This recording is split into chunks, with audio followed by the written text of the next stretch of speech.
그런데 바리새인 중에 니고데모라 하는 사람이 있으니 유대인의 지도자라.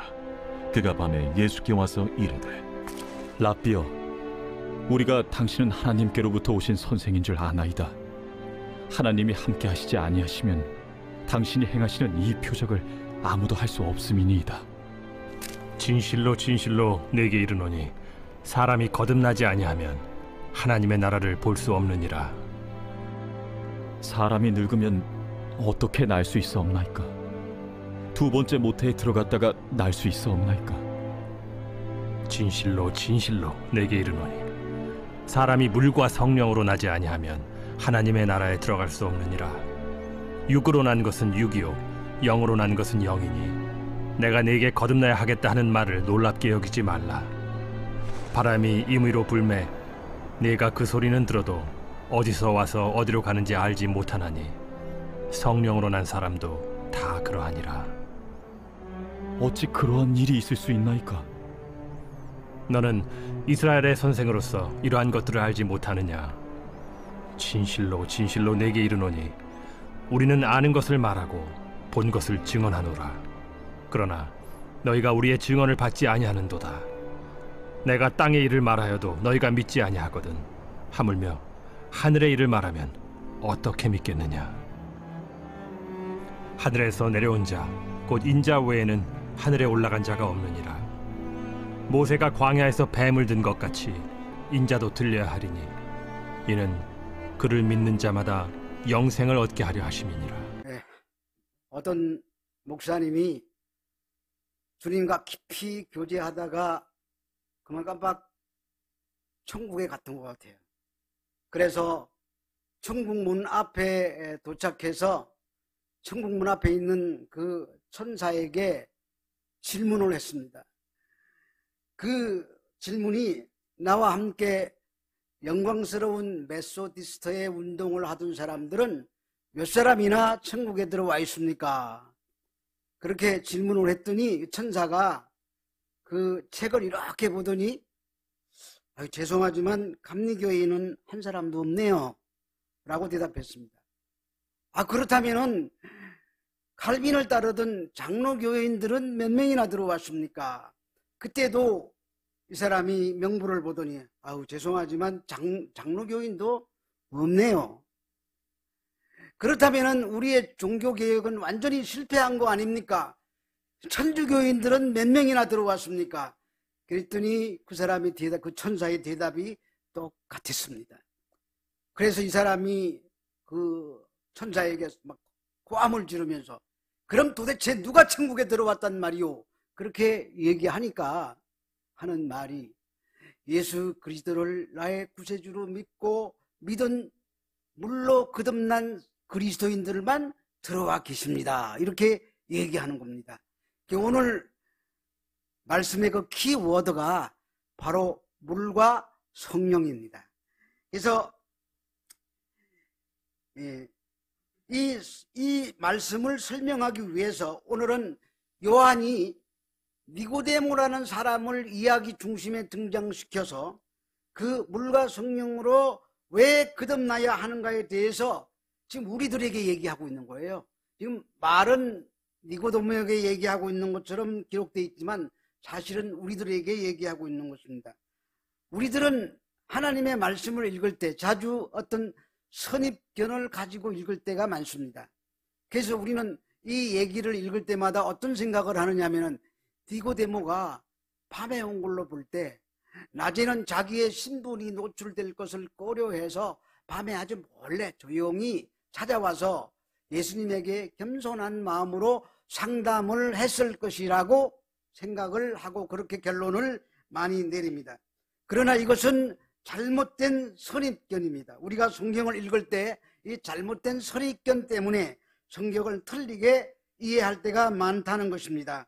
여러분, 그래서 우리는 이 말씀의 전후 문맥을 통해서 이 말씀이 정말 우리에게 무슨 말씀을 하려는지 생각해 보아야 된다는 것입니다. 그래서 오늘 이 3장에 들어오기 바로 직전 2장 23절에서부터 25절을 제가 한번 보면은 여기에 이렇게 기록되어 있습니다. 6월절에 예수께서 예루살렘에 계시니 많은 사람이 그 행하는 표적을 보고 그 이름을 믿었으나 예수는 그의 몸을 그에게 의탁하지 아니하셨으니 이는 친히 모든 사람을 아시며 사람에 대하여 누구의 증언도 받으실 필요가 없으니 이는 그가 친히 사람 속에 있는 것을 아셨음이라. 이렇게 기록하고 있습니다. 이 날이 유월절이라고 얘기하고 있습니다. 이 유월절은 이스라엘의 3대 절기 중에서도 특별히 더 큰 명절이라고 알려지고 있습니다. 이 날은 어린 양을 잡아서 하나님께 드리는 그런 어린 양의 죽음이 있는 그런 날입니다. 근데 그 유월절 어린 양은 누구를 예표하느냐 하면은 장차 이 땅에 우리 모든 사람들을 위해서 오실 예수 그리스도를 예표하는 어린 양입니다. 그런데 그 어린 양이 지금 어디에 계시느냐? 바로 예루살렘에 계십니다. 예표했던 그 어린 양이 죽는 그날, 그 실제적인 인물이신 주인공이신 예수님이 그냥 예루살렘에 그때 계셨습니다. 그래서 오늘 본문을 가만히 읽었던 말씀을, 이 2장 말씀을 가만히 보면은 어린 양으로 죽으실 그 예수님이 행하시는 표적을 보고 유대인들이 믿었다고 그래요. 믿었다는 헬라어로 피스티오인데요. 다 믿었다. 그래서 이분이 정말 예수 그리스도가 행하시는 그 표적을 보고 유대인들이 이분이 장차 그 어린 양으로 예표된 그분이시구나, 그분으로 오신 분이 맞구나 라고 믿었다는 그냥 해석이 됩니다. 그런데 그런 유대인들의 믿음을 예수님이 보시고 여기에 그 몸을 그에게 의탁지 아니했다 이렇게 말씀하고 있습니다.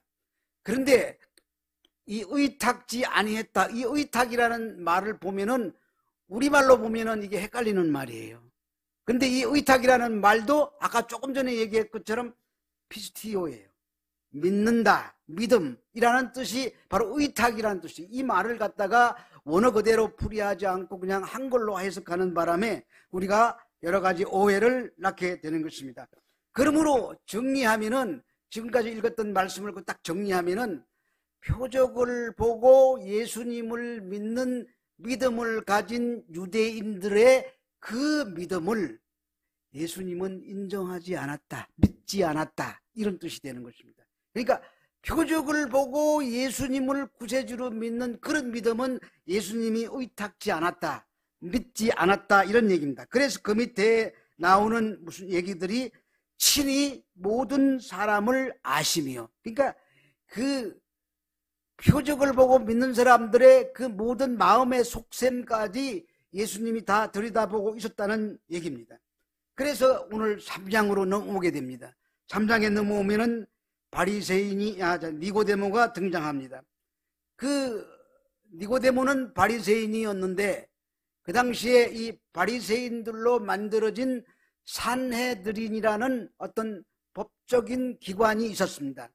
여기는 대제사장을 비롯해서 약 70인에서 72인의 그 공의회 회원들이 모여서 만든 일종의 그 법적인 기관입니다. 여기에서 상벌을 내리고 다른 사람을 제지하기도 하는 그런 기관이었는데 바로 이 니고데모가 거기에 회원이었다고 성경은 우리에게 얘기하고 있습니다. 그러니까 산헤드린은 막강한 권력을 가진 그런 단체고 그곳의 회원이 바로 니고데모라고 얘기하고 있습니다. 니고데모라는 그 이름의 뜻은 정복자라는 뜻입니다. 이름도 그냥 굉장히 그렇게 좀 엄한 이름이죠. 뿐만 아니라 그 당시에는 이 니고데모라는 이름이 흔치 않았습니다. 근데 그 당시 사람들은 이름을 특별히 짓는 일이 별로 없었습니다. 그래서 어느 동네에 들어가서 예수 하고 부르면은 집집마다 예수가 몇 명씩 나올 정도로 그냥 그런 이름을 썼습니다. 옛날에 우리 경상도에서는, 제가 경상도라서 이런 얘기 하는데, 자야 오가 수나 하면 동네 처녀가 다 나와요. 순자 말자 길자 숙자 그렇게 오가 무슨 오가 미오가 금오가 다 나와요. 그렇게 그 당시에는 이름이 흔하던 시대인데 이 니고데모는 특별히 정복자라는 남이 쓰지 않은 특별한 이름을 가진 그런 존재였습니다. 또 어떤 신학자에 의하면은 이 사람은 신구약 중간기 시대에 그 독립운동을 했고 나중에 왕가를 세웠던 하스몬 왕가의 후예라는 얘기도 있습니다. 어쨌든 이 니고데모라는 사람은 아주 특별한 사람이에요. 그런 사람이 밤에 예수님을 찾아오는 것입니다. 그런데 우리가 여기서 놓쳐서는 안 될 얘기가 무슨 얘기냐면은 니고데모가 밤에 찾아왔다는 얘기를 우리는 지금까지 그가 겸손하니까 다른 사람의 눈에 띄일 것이 그냥 창피하니까 밤에 왔다라고 얘기하고 있는데, 사도 요한은 이 언어 하나하나를 쓸 때마다 특별한 의미를 부여해서 썼어요. 그래서 밤에 왔다는 얘기는 물리적인 밤에 왔다는 얘기보다는, 물론 물리적으로 밤에 왔을 수 있어요. 그런데 밤이라는 어떤 특정한 세계, 캄캄한 어두움 속에 있는 인간들의 그 어떤 내면을 가진 그런 사람으로서 이렇게 유대인들을 대표해서 예수님께 찾아왔다, 이런 얘기로 이해를 해야 된다는 것입니다. 그래서 오늘 본문에 보면은 이 바리새인 중에 니고데모라고 하는 사람이 유대인의 지도자라 이렇게 나오고 있는데, 이것을 다르게 바꾸면은 밤에 속한 유대인들의 대표로, 이 구약 성경이나 신약 성경에는 대표자 사상이라는 게 있습니다. 아담은 죄인의 대표자입니다. 예수님은 의인의 대표자입니다. 마찬가지로 오늘 여기 나오는 이 니고데모 또한 그 당시에 캄캄한 밤의 세력들 속에 있는 유대인들을 대표해서 대표자로 오늘 이 예수님 앞에 등장하는 것입니다. 그래서 이 니고데모가 나와서 예수님에 대해서 말로 할 수 없는 과찬의 말을 하고 있어요. 그냥 한마디로 얘기하면 예수님을 엄청나게 띄우고 있습니다. 당신은 정말 하나님으로부터 온 하나님의 그 사자인 것을 믿습니다 하면서 막 띄워요. 근데 이것도 우리가 오해하면 안 돼요. 이걸 오해하면 안 되는 이유가, 당시의 사람들이 누구와 논쟁을 할 때는 논쟁하는 수법이 뭐냐? 먼저 나와서 자기와 상대할 사람을 띄우는 겁니다.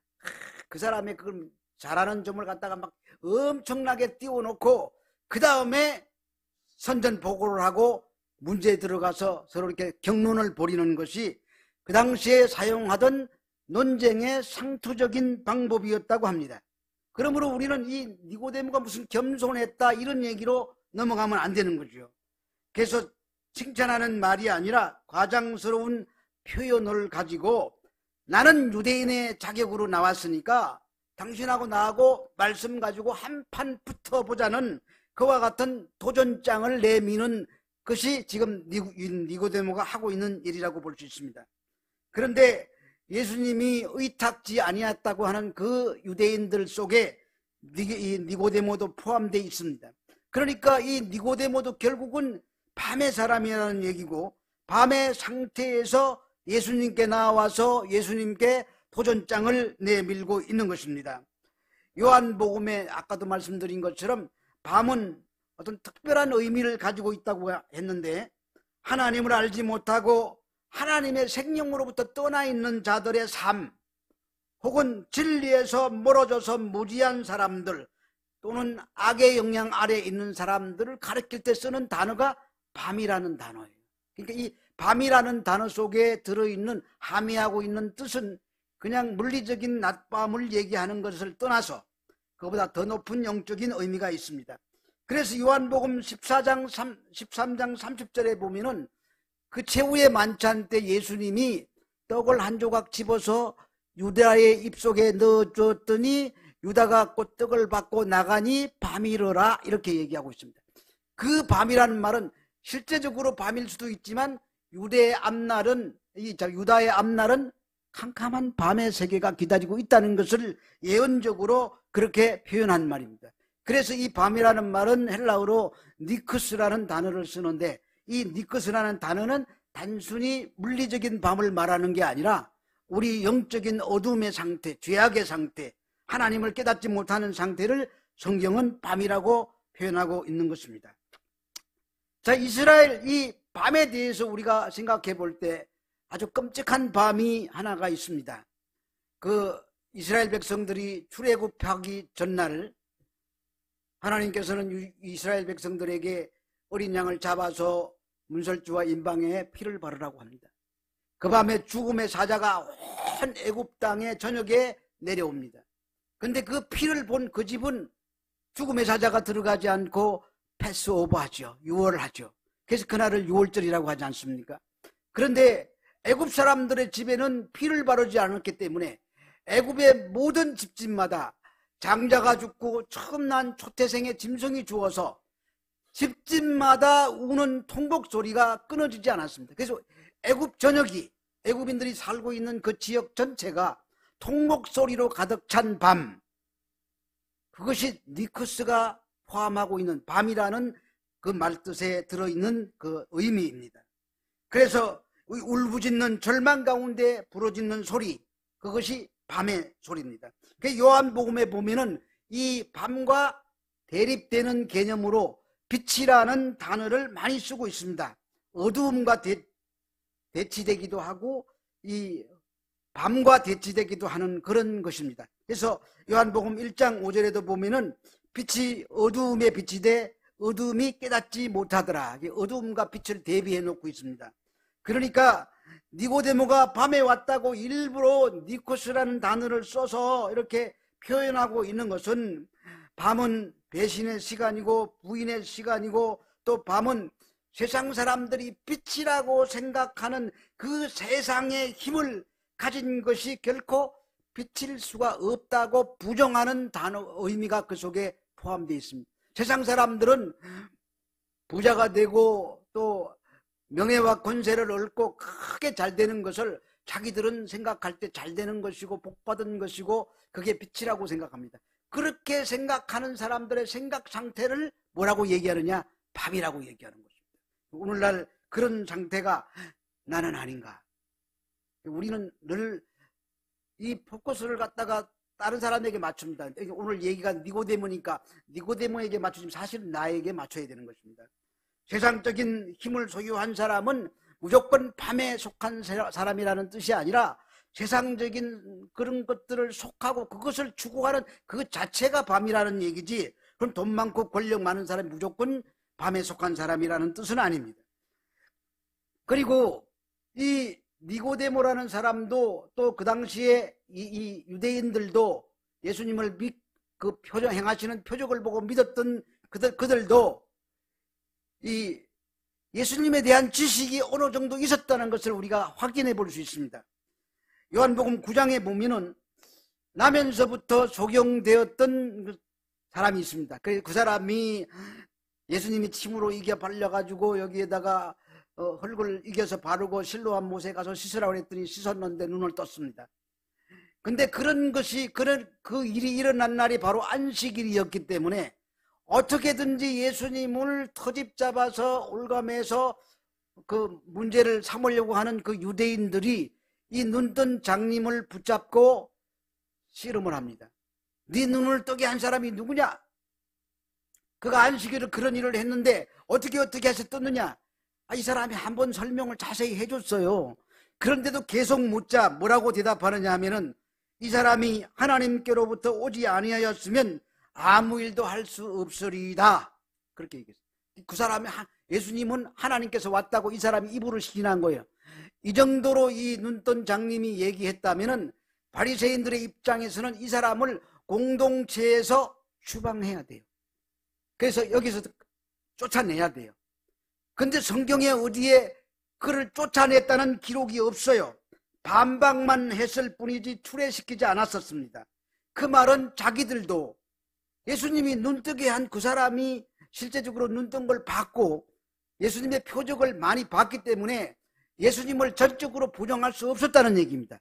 그 말은 뒤집어서 얘기하면은 예수님에 대한 지식을 어느 정도 갖고 있었다는 것을 우리가 알 수 있습니다.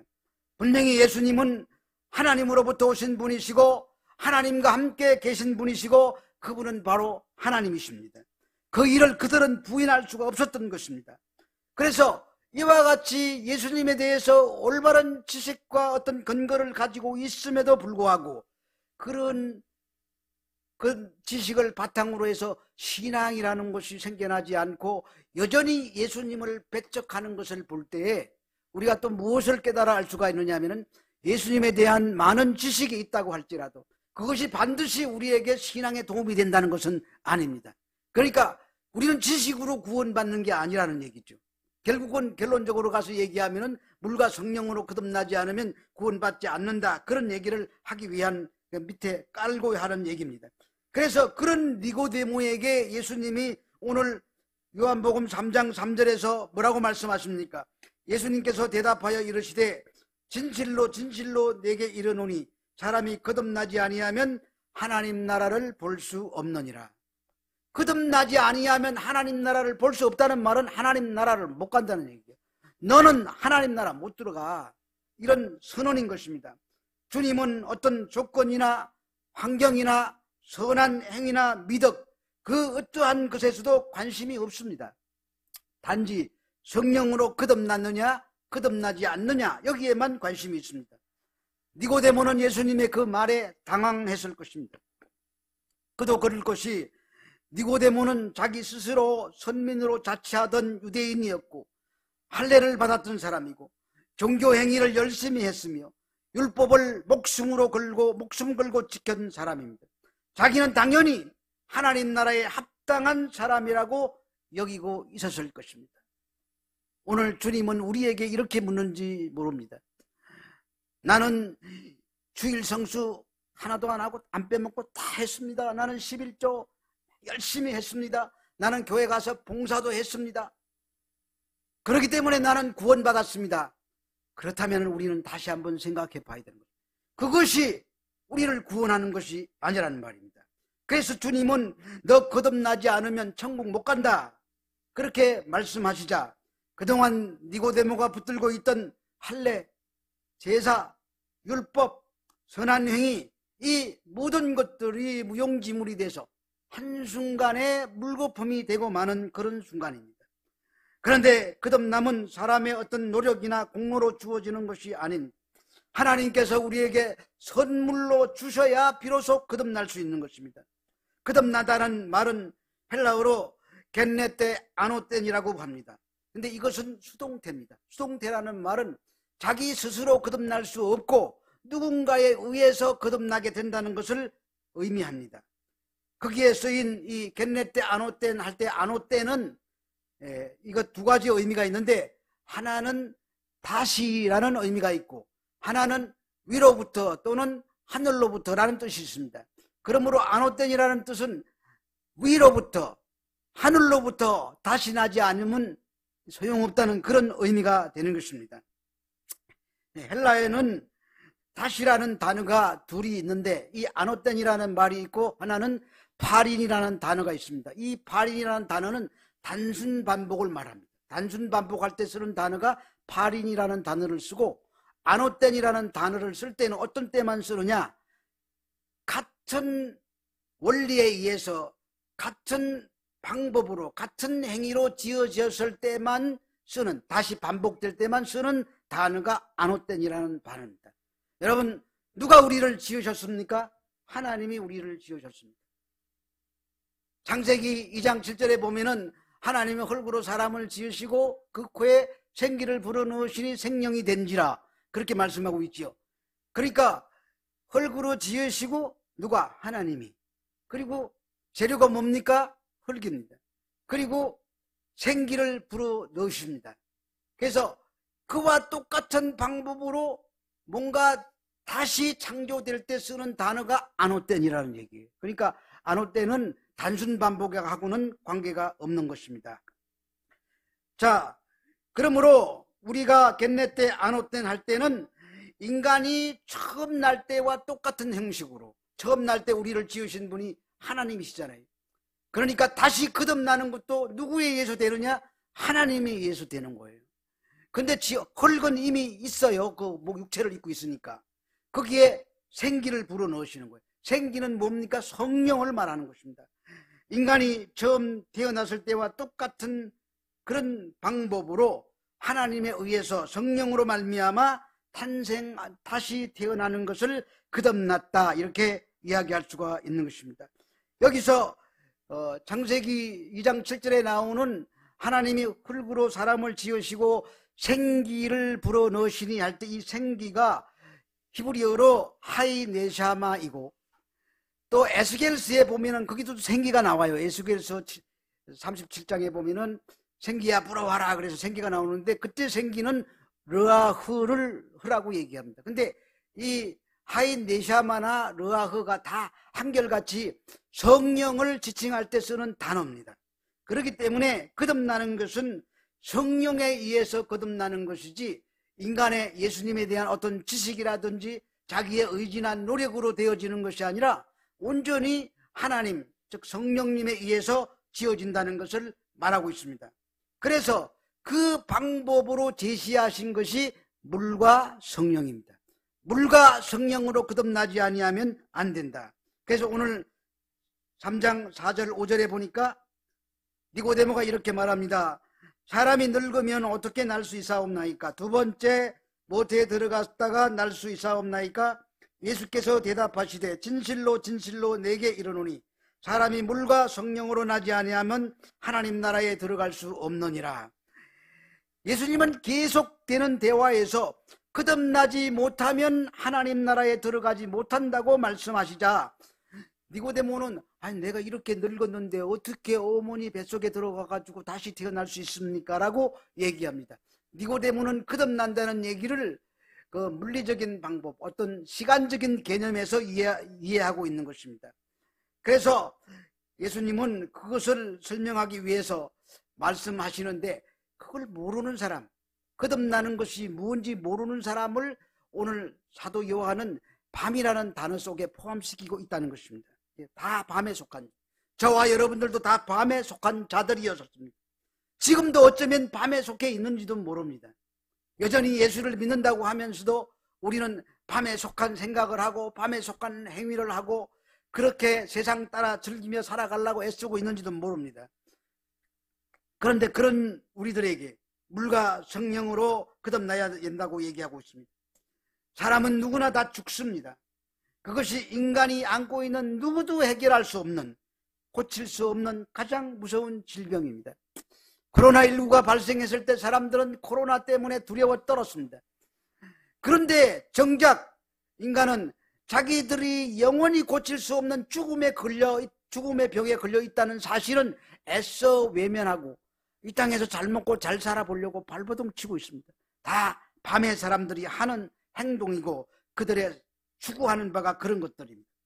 거듭나야 한다는 예수님의 말씀에 니고데모가 나는 어떻게 거듭나는 것인지 잘 몰랐습니다. 그래서 거듭나야 된다는 말을 예수님은 물과 성령이라고 말씀하셨는데, 이 물과 성령은 얘기를 들으면 두 가지거구나, 거듭날 때는 물이 있어야 되고 성령이 있어야 되는 거구나, 이렇게 오해할 수 있습니다. 그런데 이 말은 반복해서 강조하는 기법입니다. 히브리 문학의 반복 기법이라는 말입니다. 같은 의미의 두 단어를 다른 단어를 써가지고 그것을 강조하고 있습니다. 이것을 헬라어로 보면은 우다토스 카이 푸누마토스입니다. 우다토스는 물이고 푸누마토스는 성령입니다. 근데 그 사이에 카이라는 접속사가 들어있습니다. 이거는 동일 접속사라는 뜻입니다. 그러니까 앞에 있는 것이나 뒤에 있는 것이나 같다는 뜻으로 쓸 때, 그러니까 이 물과 성령은 같은 것이죠. 그래서 우리가 굳이 이것을 이 방법으로 설명한다면은 물, 즉 성령으로 거듭나야 된다, 이렇게 얘기할 수가 있는 것입니다. 단지 그것을 강조하기 위해서 물과 성령으로는 강조하기 위해서 거듭 표현한 것 뿐이지 같은 단어라는 말입니다. 자, 그래서 우리 물, 성령에 대해서 알아야 됩니다. 요한복음 7장 37절에서 39절을 제가 읽어드리겠습니다. 명절 끝날 큰 날에 예수께서 와서 이르시되 누구든지 목마르거든 내게로 와서 마시라. 나를 믿는 자는 성경의 이름과 같이 그 배에서 생수의 강이 흘러나오리라. 생수 나왔죠? 물이죠? 이는 그를 믿는 자들이 받을 성령이 나왔죠. 성령을 가르쳐 말씀하신 것이라. 예수께서 아직 영광을 받지 아니하셨으므로 성령이 아직 그들에게 계시지 아니하더라. 여기서 생수, 물은 곧바로 성령을 의미한다고 친절하게 설명하고 있습니다. 그러니까 물과 성령으로 거듭나야 한다는 말은 성령으로 거듭나야 한다는 말이고, 성령이라는 말과 물을 반복함으로 말미암아 강조하고 있다는 것입니다. 근데 우리가 여기서 또 놓치지 말아야 될 어떤 하나의 사실이 있습니다. 여기에 나오는 단어가 흑암, 그리고 물, 그리고 성령입니다. 흑암, 물, 성령 하면은 우리 성경 중에서 어딘가가 떠오릅니다. 창세기 1장 2절의 말씀입니다. 창세기 1장 2절에 보면은 땅이 혼돈하고 공허하며 흑암이 깊음이, 흑암이 나오죠. 그리고 하나님의 영, 성령, 하나님의 영은 수면, 물 위에 운행하시니라. 그러니까 하나님이 첫 창조를 시작하기 직전의 모습이 흑암과 물과 성령이 지금 준비를 하고 있는 거예요. 일본 말로 하면 여기 땅이에요. 자리야 땅 준비를 하고 있는 거예요. 그러고 빛이 있으라 하심에 빛이 있었고 보시기에 좋았더라. 그렇게 말씀하시는 것처럼 지금 거듭남이라는 것은 이와 같은 단어를 사용해서 첫 창조와 같이 또 다른 새 창조를 우리에게 힌트하고 있는 것입니다. 그 요한은 단어 하나하나 그 모든 것들을 쓰면서 항상 모든 것을 그 연관을 지으면서 깊이 있게 단어를 사용한 것을 알 수가 있습니다. 우리가 물 하면은 두 가지 의미가 떠올라요. 물은 심판과 생명이라는 뜻을 동시에 가지고 있습니다. 심판과 구원이 동시에 일어나는 것을 우리는 다른 말로 세례라고 얘기합니다. 이스라엘 백성들이 출애굽해서 홍해수를 들어갈 때 그때는 물속으로 들어가는 거죠.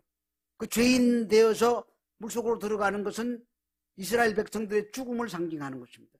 그러나 그 건너편, 홍해 저쪽 건너편에서 바라보면 그쪽에서는 다 살아 올라옵니다. 이건 다시 생명을 얻는 것을 얘기합니다. 죽었다가 깨어나는, 다시 살아나는 것, 이게 바로 세례라는 뜻을 갖고 있습니다. 그 죄가 죽고 의인으로 살아나는 것, 이것을 세례라고 얘기하는데, 베드로 전서에도 보면은 물은 예수 그리스도께서 부활하심으로 말미암아 이제 너희를 구원하는 표니 곧 세례라. 물은 세례라고 얘기하고 있습니다. 그리고 사도 바울도 홍해를 건넌 사건을 가르쳐서 구원의 바다에서 세례를 받은 사건이라고 표현하고 있습니다. 애굽의 죄인들은 빠져듣고 이스라엘이라는 하나님의 백성들은 살아 올라오는 사건이 홍해의 사건이라고 했습니다. 이래서 이렇게 세례는 옛사람이 죽고 새로운 사람으로 거듭나는 것, 그것을 세례라고 얘기할 수 있습니다. 그러므로 성경은 죄인은 하나님의 선물인 물과 성령으로 거듭나지 못하면은 아무리 선한 행위를 한다고 할지라도, 아무리 종교 행위를 한다고 할지라도 절대로 하나님 나라에 들어갈 수 없다는 것을 오늘 이 말씀을 통해서 우리에게 말씀하고 있는 것입니다. 따라서 가나의 혼인잔치와 성전 파괴 사건이 니고데모의 이야기에서 다시 반복되고 있어요. 가나의 혼인잔치가 무슨 말입니까? 무슨 내용입니까? 물이 변하여 새롭게 창조되는 거예요. 포도주로. 또 성전 파괴 사건은 무슨 사건입니까?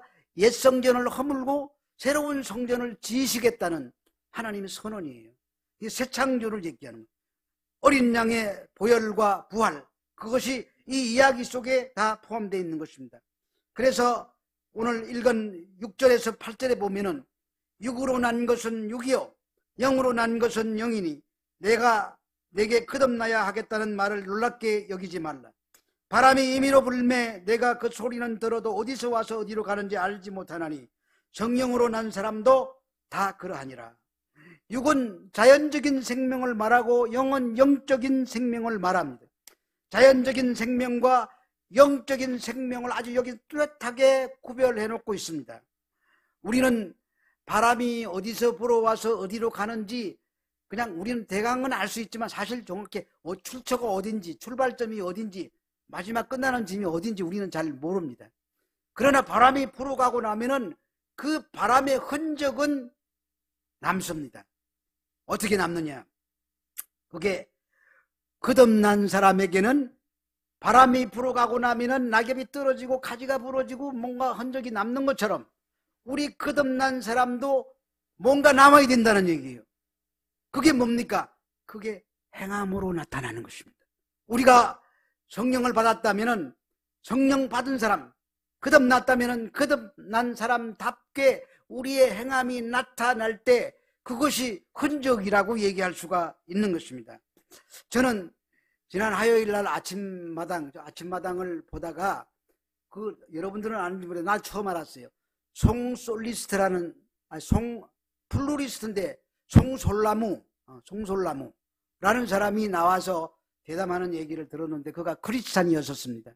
나이가 아무리 많이 들어봐도 50 전후에 같은 것 같은데 지금 그가 하는 일은 우크라이나에 가서 그 보급품을 개인에게 전달해 주는 역할을 하고 있대요. 저 한국에 잠깐 들어왔는데 거기는 막 포탄이 쏟아 쏟아지는 장소예요. 뿐만 아니라 그는 동남아시아나 아프리카의 그 가난한 나라에 찾아가서 어린이들 앞에서 플루리스트인데 플리우스를 연주하면서 그들을 위로해주고 각종 그런 물질을 가져다가 그들에게 이렇게 도움을 주는 그런 역할을 하고 있었습니다.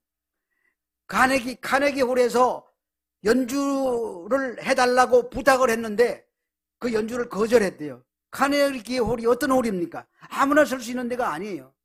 그는 그 연주를 거부를 하고 자기가 짜놓은 그 가난한 사람들을 위해서 현장으로 달려간 사람이었다고 합니다. 저는 그거 보고요 뭐라고 생각해요?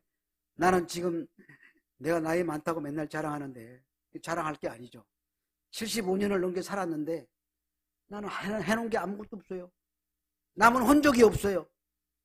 성령 받았다고 얘기하는데 내가 누구한테 나는 이거 했습니다라고 말할 게 없어요. 그래서 어떤 자괴감 같은 걸 느끼기도 했지만 그러나 그런 것을 보면서 앞으로 좀 더 잘 살아야 되겠다 이런 결단을 하게 되었습니다. 그러니까 이 예수님께서 니고데모에게 우리는 그 성령 받고 거듭난 바람이 샥 불어가고 나면은 그 흔적이 남는 것을 보고 아는데 넌 왜 모르느냐 이렇게 말씀하십니다. 그러면서 하는 말씀이 오늘 읽지는 않았지만 3장 12절에 내가 땅의 일을 말하여도 너희가 믿지 아니하거든 하물며 하늘의 일을 말하면 어떻게 믿겠느냐.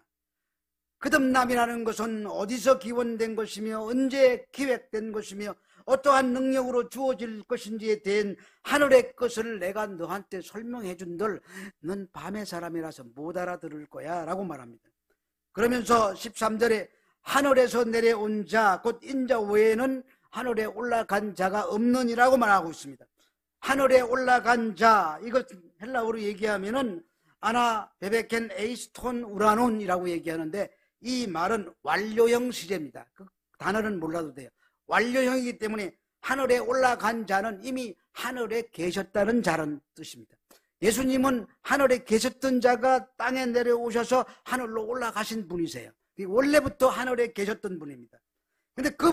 그런데 물과 성령으로 거듭난 우리들은 하늘에 올라가 본 적이 없지만 그 예수님의 말씀을 알아듣습니다. 왜? 성령으로 거듭났기 때문에. 근데 성령으로 거듭나지 못한 이 니고데모는 그 얘기가 무슨 얘기인지 못 알아듣는 얘기입니다. 그러므로 우리는 하늘에 가본 적도 없는데 그것을 알아듣는 사람이 됐으니 우리는 엄청난 복을 받은 사람들입니다. 뿐만 아니라 여기 우리라는 1인칭 복수를 쓰고 있습니다. 우리라는 속에 저와 여러분들이 포함되어 있는 줄로 믿습니다. 우리가 그 속에 포함되어 있어요.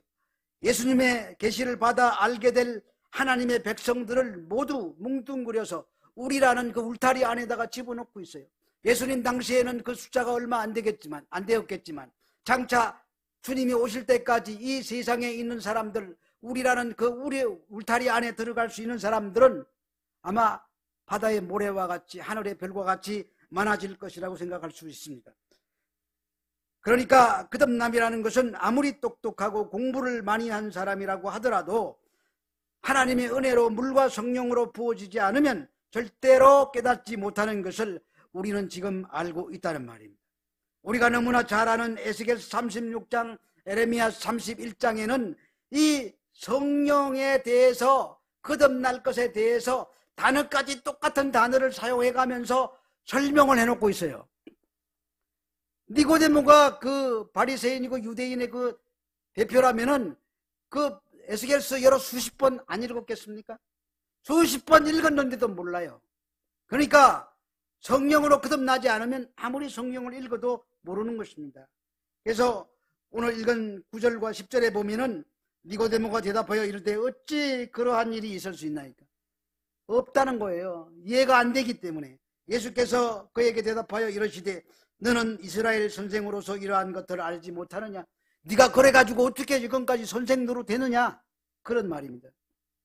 그래서 우리 에스겔서 36장을 제가 중간중간 한번 읽어보겠습니다. 내가 너희를 여러 나라 가운데서 인도하여 내고 여러 민족 가운데 모아 데리고 고국 땅에 들어가서 맑은 물을 너희에게 뿌려서 너희로 정결하게 하되 곧 모든 더러운 것에서와 모든 우상 숭배에서 너희를 정결하게 할 것이며 또 새 영을 너희 속에 두고 새 마음을 너희에게 주되 너희 육신에게 굳은 마음을 제거하고 부드러운 마음을 줄 것이며 여기에 성령에 대해서 물에 대해서 이렇게 자세히 설명해 놓고 있는데도 니고데모는 이스라엘의 선생으로서 유대인의 선생으로서 몰랐다는 말입니다. 여기는 물과 성령으로 거듭나게 대해서 분명히 자세하게 설명해 놓고 있습니다. 하나님께서 남편이 되어서 이스라엘을 손수 이끌고 갔는데 이스라엘 백성들은 하나님의 말을 듣지 않았습니다. 그래서 하나님은 그들을 바꿀 수 있는 방법이 무슨 방법인가 생각하고 한 나머지 내가 새 마음을 주어서 새 영을 주어서 그들을 변화시키겠다고 하시는 것입니다. 그것이 오늘 우리가 설명하고 있는 거듭남입니다. 그래서 에스겔서 37장으로 가면은 마른 뼈들이 살아나고 그 마른 뼈들에게 생기가 불어와서 큰 군대가 이루어지는 것을 우리에게 보여주고 있지 않습니까? 니고데모가 이해하지 못했던 것을 우리는 지금 이해하고 있습니다. 그래서 니고데모 이야기는 이 사건 이후에도 두 번 더 나옵니다. 한 번은 산헤드린 공의회에서 투표를 했어요. 예수를 죽일 것인가 말 것인가. 죽이자고 하는 사람이 더 많았어요. 그런데 그 자리에서 니고데모가 반대표를 던진 사람이에요. 뭐라고 말하면서 반대표를 떨었냐? 우리 율법은 사람의 말을 듣고 행한 것을 알기 전에 심판하느냐? 나는 반대야! 라고 소리쳤습니다. 그 자리에 같이 있었던 사람이 아리마대 요셉입니다. 70명인지 72명인지는 모르지만 정확하게 2명이 반대했습니다. 뿐만 아니라 예수님이 십자가에 달려 돌아가셨을 때 유대인들의 막 무서운 눈이 째려보고 또 그 빌라도가 예수님의 시체에 대해서 불을 켜고 있는 그 순간에 예수님이 그 시체를 달라고 한 사람이 아리마대 요셉이잖아요. 그와 함께 장사를 지낸 사람이 누굽니까? 니고데모입니다. 거기 성경에 보니까는 그가 100 모략과 침향 섞은 것을 100리터라쯤 가지고 와서 함께 제사를 지냈다고 성경은 기록해 놓고 있습니다.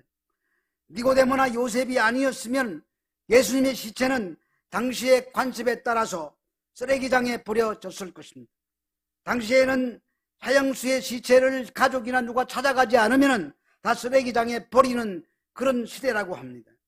그런데 아무도 찾아가지 않는 그때에 아리마대 요셉과 니고데모가 찾아와서 자기의 같은 공회원들의 눈초리를 다 무시하고 그 빌라도의 그 무서운 눈초리도 외면하고 담대하게 예수님의 시체를 갖다가 장사를 지낸 것입니다. 우리의 장례법에는 향품을 준비한 사람은 그 시체가 쌓일 때 함께 죽는다는 그런 의미가 들어있다고 합니다. 그러니까 니고데모는 예수님이 그 장례식을 치르면서 나는 예수님과 함께 죽는다는 의미를 그 속에 담아놓고 있는 것입니다. 이제 니고데모는 밤의 사람이 아닙니다. 알았습니다. 그래서 요한복음 19장에 와서 보면은 거기에 밤에 왔던 니고데모를 갖다가 밤에 왔던 과거 시제를 쓰고 있습니다. 그러니까 지금은 낮의 사람이라는 얘기입니다. 예전에는 밤의 사람이었지만 이제는 낮의 사람이었다는 것입니다. 그가 낮의 사람으로 변화되자 빌라도도 두렵지 않고 같은 공회원들 그 눈초리도 따갑지도 않았습니다. 바로 우리가 그런 존재가 된 것입니다. 그래서 그는 부표를 던지면서 자리를 박차고 일어났던 사람입니다. 창세기 12장 1절에 여러분들 너무나 잘 아는 말씀이 있지 않습니까? 아브라함에게 하나님 말씀, 너는 본토 친척 아비 집을 떠나 내가 내게 지시할 땅으로 가라 할 때 이 가라라는 단어가 히브리어로 얄라크인데 이 뜻은 여러 가지 의미가 있지만은 여기에서는 하나님께서 말씀하시는 그 뜻이 나와 함께 걷자라는 뜻입니다. 나와 함께 걷자. 그러니까 우리가 거듭나서 그 자리에 멈추면 안 되고 거듭난 자들은 주님과 함께 같이 길을 걸어가야 되는 것입니다. 그래서 요한일서 1장 5절 6절 제가 읽어드리면은 우리가 그에게서 듣고 너희에게 전하는 소식은 이것이니 곧 하나님은 빛이시라 그에게는 어둠이 조금도 없으시다는 것이라. 만일 우리가 하나님과 사귐이 있다 하고 어둠에 행하면, 이 중요한 거예요. 어둠에 행하면 거짓말하고 진리를 행하지 아니함이거니와. 하나님을 믿는다고 하면서도 어둠에 속한 일을 계속하고 산다면은 그는 진리를 행하는 사람이 아니라고 합니다. 무늬만 그리스도인, 구원과 상관없는 그리스도인, 바리새인들처럼 헛것만 붙들고 있는 종교 생활하는 사람들. 우리는 하늘로 통하는 그 길을 걸어가고 있는 자들입니다. 하나님과 함께 걸어야 합니다. 하나님과 상관없이 걷는 자들은 하나님의 법을 어기는 자들입니다. 성령으로 거듭난 사람들은 하나님의 말씀을 순종하며 고난의 길이라도 걸어가게 되어 있습니다. 그것도 내 의지와 노력으로 되어지는 것이 아니라 성령에 의해서 떠밀려서 그렇게 끌려가게 되어 있습니다. 우리들은 다 밤에 속한 자들로 물과 성령으로 거듭나지 아니하면 영원히 하나님 나라에 들어가지 못하고 멸망의 나락으로 떨어질 비극적인 존재였는데 그리스도의 은혜로 물과 성령으로 거듭나는 복을 받은 사람들입니다. 그래서 복을 받은 사람이기에 우리는 어둠에 행해서는 안 되는 것입니다. 우리 마음속에 언제나 어둠에 행할 때 성령께서 깨닫게 해주실 거예요. 너 거리 가면 안 돼. 말할 수 없는 탄식으로 말씀하실 것입니다. 너 거리 가면 안 돼. 그 마음이 왔을 때 그때 우리는 움직여야 됩니다. 행동해야 됩니다. 행해야 됩니다. 믿음은 행함과 함께 일합니다. 믿음도 하나님이 주시는 것, 성령께서 주시는 것입니다. 행함도 성령의 깨달음을 통해서 우리가 움직일 수 있도록 만드는 동력이 거기서 옵니다. 그렇기 때문에 믿음과 행위가 동시에 나타나지 않으면은 무늬만 그리스도인들, 종교인에 불과한 것입니다. 그러므로 오늘 말씀을 듣는 저와 여러분들 모두가 다 믿음과 행함으로 하나님 앞에 온전히 순종함으로 낮의 사람으로 이 땅을 살아가는 여러분들이 되시기를 주의 이름으로 축원합니다. 기도하겠습니다. 하나님, 이 말씀이 사람의 말로 끝나지 않고 성령의 울림으로 우리 영혼의 양식이 되게 해 주시옵소서. 예수님 이름으로 기도합니다.